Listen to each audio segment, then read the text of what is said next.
Hello, everyone, and welcome to the podcast for the episode Can't Stop This Thing We Started. This episode left me with a bit of a mixed reaction. Overall, not entirely impressed with the episode, and let's get into why. First up, I want to talk about the Claire, Eli, and Drew, which of course was the main plot of the episode. I'm getting tired of the whole Eli and Clare drama because what it feels like to me is Claire does something, Eli gets upset about it, the episode ends with, oh no, are they going to break up? Are they done?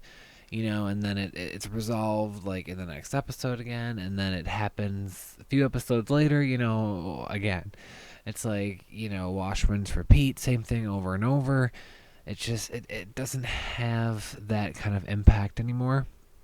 I want Eli and Claire to reach an end game. I want them to come, to some sort of conclusion and none of this back and forth anymore. So either something positive or negative, but just reach the ending already because it feels so dragged out. And at this point, Eli Monroe just feels like he's, still around only to keep viewers and to keep some of those fans around, and it's a bit silly at this point because it just feels like they're using him for the same thing over and over and over and over.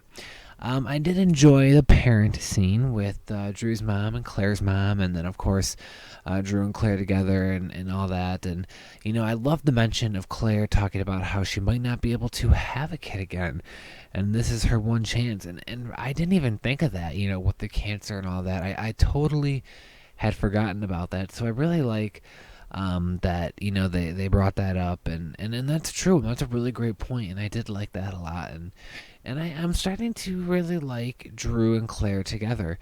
Drew really does want to do the right thing, and I like seeing that in his character.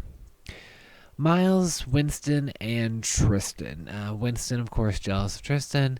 It's expected. It's a bit of a silly plot, but still enjoyable. It's a very lighthearted plot. Nothing overly special or anything. Just Winston and Miles are, drifting apart, a bit, and the plot ends with, Miles and Winston sort of hugging and embracing, and Miles maybe realizing he needs to spend some more time with, Winston as well, and Winston understanding, the new confusing relationship with Tristan and Miles. So, like I said, nothing overly exciting, but it was still just a fun plot to watch.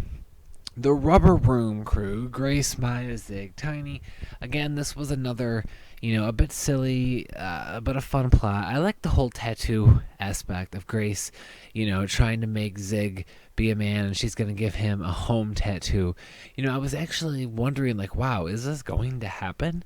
But I thought, no, there's no way that Zig will actually go through with it, or Grace will stop at the last second. And now I'm almost wondering if Grace was actually going to do it, if Zig wanted to. I think she would have. I really do think that she would have. And, I don't know. I mean, once again, it was just a nice little plot. I like the poutine eating scene, all of them together. And it was just a nice little plot. There's not a whole lot to say about it. And I've said nice little plot and fun little plot 10 times probably already in this podcast. But, like I said, this was just an episode sort of kind of a filler, kind of waiting for more big drama to come. Like, I'm excited with this stuff with Becky and her brother coming next week. So, and yeah, there you go. That was the podcast. So hope you all enjoyed it, and I will talk to you all next week.